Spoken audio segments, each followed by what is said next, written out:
ঈদে মিলাদুন নবী, অর্থাৎ যারা এগুলোকে বলে থাকে ঈদে মিলাদুন নবী বলতে বলা হয় রসুল সাল্লাল্লাহু আলাইহি সাল্লামের জীবনীকে বা জন্মদিনকে। তো এই জন্মদিবস একদল পালন করে, আবার ভিন্ন দল পালন করে না। তো আসলে দেখেন এখানে দুইটা কথা, একটা সিরাতুন নবী সাল্লাল্লাহু আলাইহি সাল্লাম আর একটা মিলাদুন নবী। এখন সিরাতুন নবী আর মিলাদুন নবী এটার মধ্যে আমাদেরকে পার্থক্য জানতে হবে, এবং সিরাতুন নবী পালন করব কেন আর মিলাদুন নবী পালন করব না কেন এটা আমাদের জানতে হবে। এক নম্বর কথা বলি, ঈদে মিলাদুন নবী বলা হয়ে থাকে সকল ঈদের বড় ঈদ ঈদে মিলাদুন নবী। আর আরেকটা সিরাতুন নবী। মিলাদ মানি রসুলের জন্ম, আর সিরাত মানি রসুলের আদর্শ। আল্লাহ রসুল সাল্লাল্লাহু আলাইহি সাল্লাম যেবার যখন জন্মগ্রহণ করার পরে এই যে কুরআনুল কারীমে একটা সূরা, ছোট্ট সূরা তাব্বাত ইয়াদা আবিল লাহাব ওয়া তাব, আবুল লাহাবকে নিয়ে একটা সূরা আছে। আবুল লাহাব কিন্তু রসুলের আপন চাচা। তো রসুল সাল্লাল্লাহু আলাইহি সাল্লাম যখন জন্মগ্রহণ করলেন, রসুলের মিলাদের কথা শুনে আবুল লাহাব এত পরিমাণ খুশি হয়েছিল, হওয়ার পরিবর্তে যে দাসী তাকে খবর দিয়েছিল সুয়াইবা, আবুল লাহাব খুশি হয়ে বলে, সুয়াইবা তুই আমাকে এমন একটি খুশির খবর দিলি যে আমি তোকে দেওয়ার মতো কোনো কিছু নাই, তোকে আমি আজাদ করে দিলাম। সুবহানাল্লাহ। তাহলে চিন্তা করুন, আবুল লাহাব রসুলের মিলাদে খুশি হয়ে বান্দি দাসী আজাদ করে দিল নবীর জন্মের ঈদে মিলাদুন নবীর খুশির ঠেলায়। এবার আসুন সিরাতুন নবী, এটাই হচ্ছে ঈদে মিলাদুন নবী, মানে নবীর খুশি হওয়া। এটাকে বলতে পারবো না যে রসুলের জন্মদিন নিয়ে আলোচনা করা যাবে না। অবশ্যই রসুলের ঈদে মিলাদুন নবী আলোচনা করার বিষয়, কিন্তু কোনো পালন করার বিষয় নয়। পালন করার বিষয় হচ্ছে সিরাতুন নবী, অর্থাৎ রসুলের আদর্শ। রসুলের মক্কায় 10 বছর, মদিনায় মক্কা মদিনা মিলে মোট রসুলের 23 বছর জিন্দেগি। মক্কা 10 বছর, মদিনায় 13 বছর, এই মিলে, অথবা মক্কা 13 বছর, মদিনা 10 বছর। এই যে দুইটা বিষয়, মোট 23 বছর আল্লাহ রসুল সাল্লাল্লাহু আলাইহি সাল্লামের উপরে নাজিল হয়েছে ওহী 40 বছর বয়সে।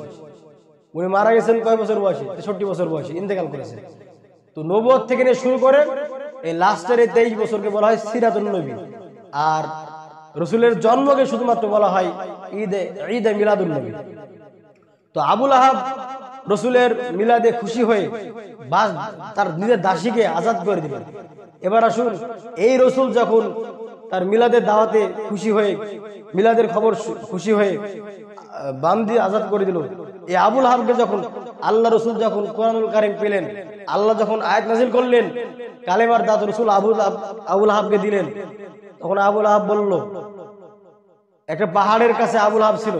আল্লাহ রসুল সমস্ত মক্কাবাসীকে ডাক দিয়ে বললেন, হে আমার কওমের লোকেরা, যদি আমি তোমাদেরকে বলি পাহাড়ের পাদদেশে পিছনের দিক থেকে শত্রু দল এসে তোমাদেরকে হত্যা করবে, তোমরা কি আমার কথা বিশ্বাস করবে? তখন সবাই এক বাক্যে বলল, অবশ্যই মানে বিশ্বাস করব, তোমাকে অবিশ্বাস করার কোনো কারণ নাই। কারণ আল্লাহ রসুল তখন তো নবুয়ত পান নাই, তিনি তখন পরিপূর্ণ নবুয়তির দরজা পান নাই। তিনি নবী তো আগে থেকে, কিন্তু নবুয়ত পান নাই, মানে শরীয়ত পান নাই।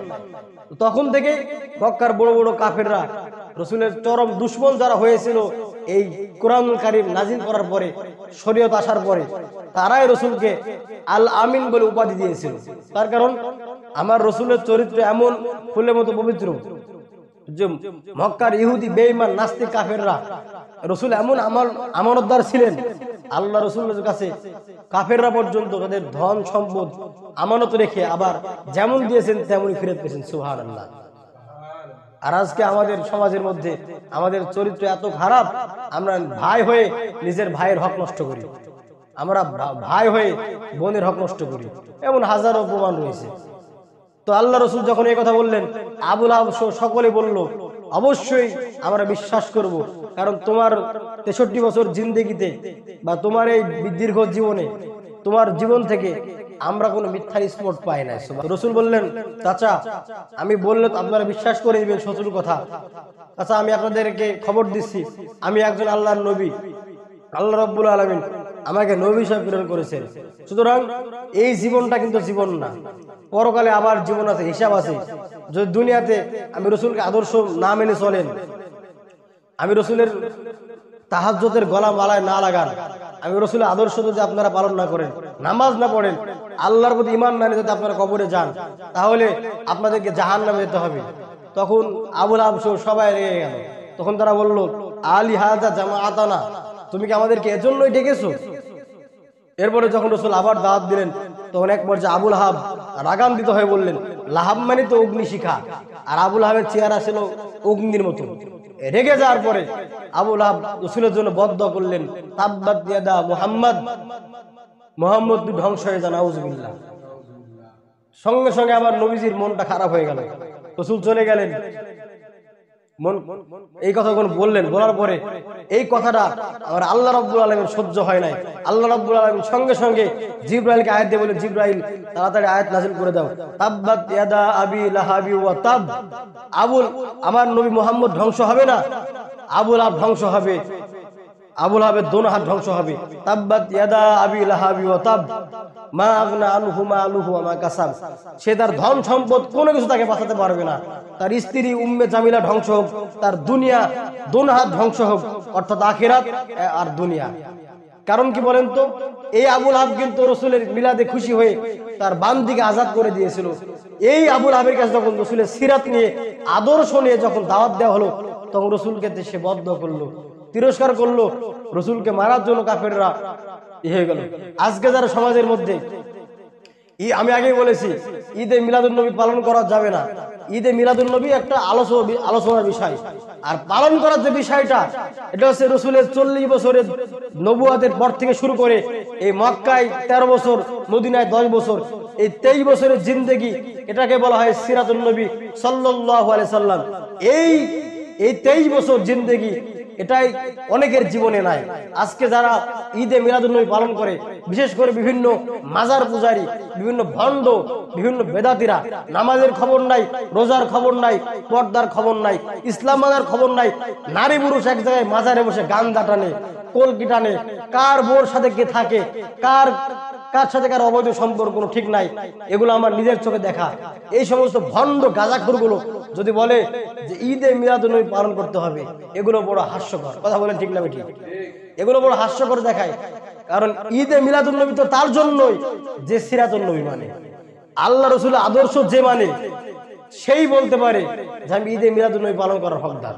কিন্তু আজকে সমাজের মধ্যে শাহজালাল আমিনীর মাজার সহ বড় বড় মাজারে, আমি মাজারের বিরুদ্ধে না, যিনি কবরে শুয়ে আছেন উনি হয়তো ভালো মানুষ, কিন্তু আপনি ওনার নাম নিয়ে গান বাজনা করছেন, গান্দা টানছেন, নারী পুরুষ এক জায়গায় ভণ্ডামি করতেছেন, এগুলো কোন হাদিসে, কোন কিতাবে আছে? কোথাও নাই। এজন্য আজকে আবুল আহাবের স্বভাব আর এই ভণ্ডদের স্বভাব প্রায় এক। আবুল আহাব রসুলের জন্মে খুশি হয়ে, ঈদে মিলাদুন্নবীতে খুশি হয়ে বান্দি দাসী আজাদ করে দিল, কিন্তু যখনই ওই রসুল আবার রসুলের সিরাতের দাওয়াত দিলেন, আদর্শের দাওয়াত দিলেন, তখন আবুল আহাব রসুলকে গ্রহণ করেন নাই। আজকে সমাজের মধ্যে যারা এই ঈদে মিলাদুন্নবী পালন করে, দেখবেন ওরা শুধুমাত্র রসুলের নাম ভাঙিয়ে এই মানুষের কাছে, সরল মনা মুসলমানের কাছে টাকা তুলে তারা খিচুড়ি ভাত, আরে ব্রয়লার আর ডেক ডেক উটের গোস্ত, হরিণের গোস্ত এগুলো খাবে। আর যখনই বলা হয় নামাজ পড়ো, তখন তারা নাই। যখনই বলা হয় হালাল হারাম মেনে চলো, তারা নাই।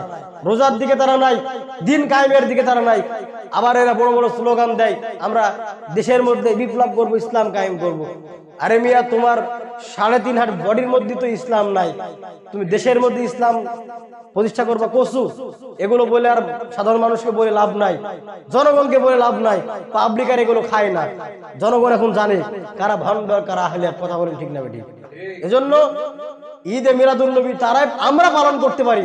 আমরা রসুলের সিরাত আদর্শ টুপি পরি, আমরা রসুলের সিরাত আদর্শ দাড়ি রেখে চলি সারা জীবন লম্বা জামা গায়ে দিই, নামাজ একক বাদ দেওয়ার চেষ্টা করি না, ইসলামও তো জীবন যাপন করি।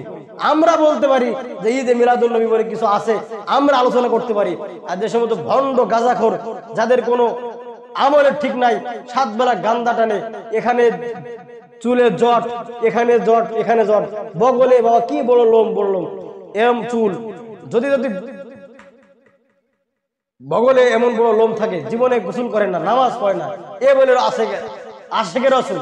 তাহলে ভণ্ড কেডা, বেদাতি কেডা, ভণ্ড কেডা, বাটপার কেডা? ভালো করে শুনবেন, যার টুপি নাই সে যদি বলে আমি আশেকে রাসূল, তাহলে ভণ্ড কে? যার দাড়ি নাই সে যদি গাঁজা খায় আর মাজারে বসে বসে দাবি করে আমি রাসূলের আদর্শ মেনে চলি, আমি সুন্নি, তাহলে ভণ্ড কেডা আর বাটপার কেডা? কথা বলি। এজন্য আগে রাসূলের তরিকার দাড়ি রাখবা, টুপি পরবা, রাসূলের আদর্শ জীবনে যখন মানতে পারবা তারপরে নিজেকে সুন্নি দাবি করবা।